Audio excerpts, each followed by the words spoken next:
Hello everyone. In this video, today we are going to learn about how the energy flow in an ecosystem. So let's see how the energy it is flowing in an ecosystem one by one, the concept of an ecosystem. So basically what is an energy flow in an ecosystem? Energy flow through an ecosystem only in one direction means we can say energy when it flows from one tropic level to another tropic level is an energy flow in an ecosystem. Basically the energy it is flowing from herbivores to we can say till top consumers. So one by one the energy it is been flowing by step. So let's see how the energy it is flowing by the various diagrams we can say. So let's see the diagram how it is the energy it is being transferred from one generation to another type of the living organism. So basically the diagram it is shown very clearly we can say. So first of all the diagram it is shown of grasses. So grasses or the plants it trap the sunlight and produce the photosynthesis. So basically the grasshopper it sits on the grass we can say, and it is coming in the herbivorous we can say. So basically the grass it sits on the grasshopper it sits on the grass and eat the grasses, and that energy it is being transferred we can say, that is the mice eat the grasshopper. The mice eat the grasshopper and that mice it is eaten by the snake, and that energy it is being transferred by the eagle eat the snake.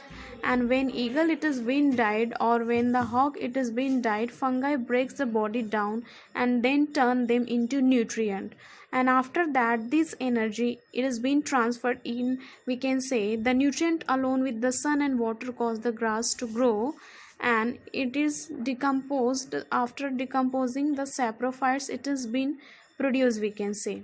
So like this the energy it is being transferred from one living organism to other living organism. So by this diagram we came to know.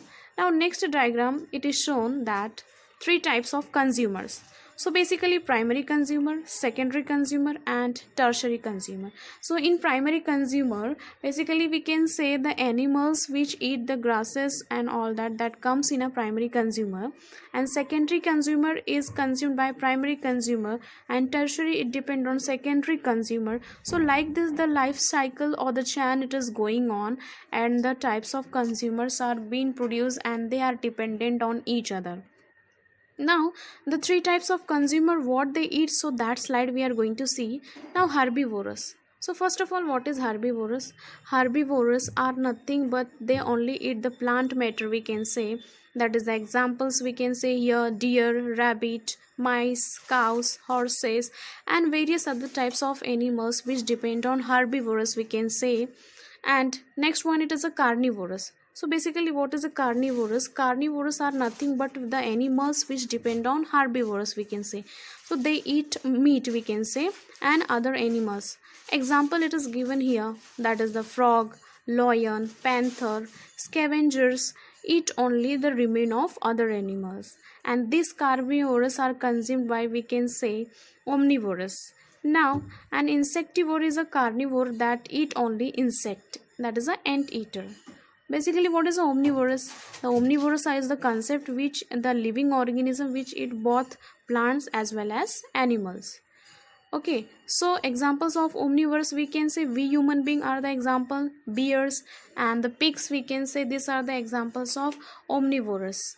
Now next concept, that is the biosphere. It also comes in the energy flow in ecosystem. So basically biosphere it contains three types of layer we can say. So first layer it is a atmosphere. Atmosphere it include all the types of the nature it is coming we can say, clouds, skies, air, oxygen, everything it is including atmosphere we can say. Then hydrosphere is the next layer we can say. So what is hydrosphere? Hydrosphere it contains the layer of water where the plants and aquatic animals they survive in the water with the help of oxygen we can say. The third layer it is a lithosphere. Lithosphere is the layer which we can say the earth layer we can say, the animal, the human being they are surviving on the earth, so that is the lithosphere layer we can say. So this is all about the types of layers. Now in types of layers we can say the first cycle it is coming, that is a carbon cycle. Now what is a carbon cycle? Basically, the organic compounds food are passed from producer to consumer, that is a herbivorous. Carbon cycle, carbon enters into the living world in the form of carbon dioxide through the process of photosynthesis. The carbon is finally returned to the surrounding medium. Means whenever the carbon it is being produced in, it is the form of carbon dioxide, with the help of photosynthesis as a carbohydrate it is being liberated out. Carbon is also recycled during the burning of fossil fuel, we can say, or even human being when they are burned, the carbon it is being released in the environment, or any type of living organism when it is burned, the carbon it is being released. So this was about, we can say, the carbon cycle.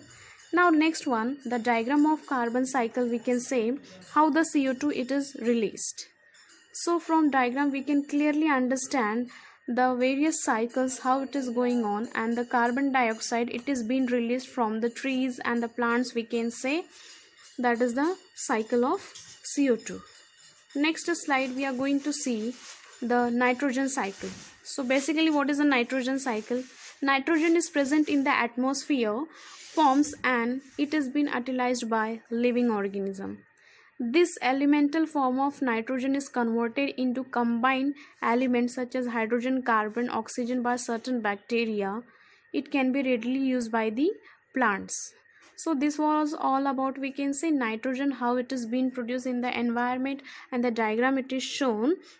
Whenever the waste material it comes from the living organisms, so nitrogen fixation it is done and ammonification it is being done. The waste material whatever coming from the living organism, we can see in the diagram it is shown, that is ammonia, ammonium nitrification it is formed, and nitrogen dioxide it is done. So assimilation it is the process where denitrification is done, and after that the nitrogen it is being released, and in this way the nitrogen cycle it is continuously going on in nature.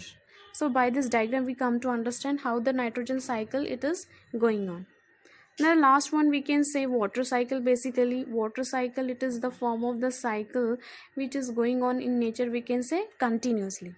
So the evaporation of water from ocean, rivers, lakes, transpiring plants take water in the form of vapors.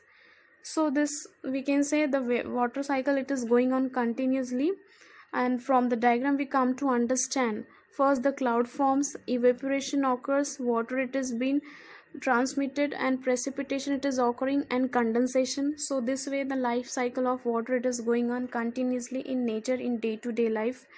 And the last one it is a oxygen cycle. So what is oxygen cycle?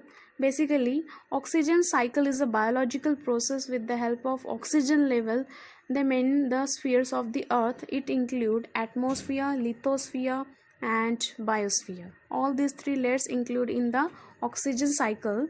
So by the diagram it is clearly shown how the oxygen cycle it is continuously going on, that is by various steps, we can say. So oxygen cycle, plant create oxygen with photosynthesis, animals and plant breathe oxygen, and carbon dioxide it is being released in the atmosphere, and the oxygen it is being released in the atmosphere, and that oxygen it is taken by various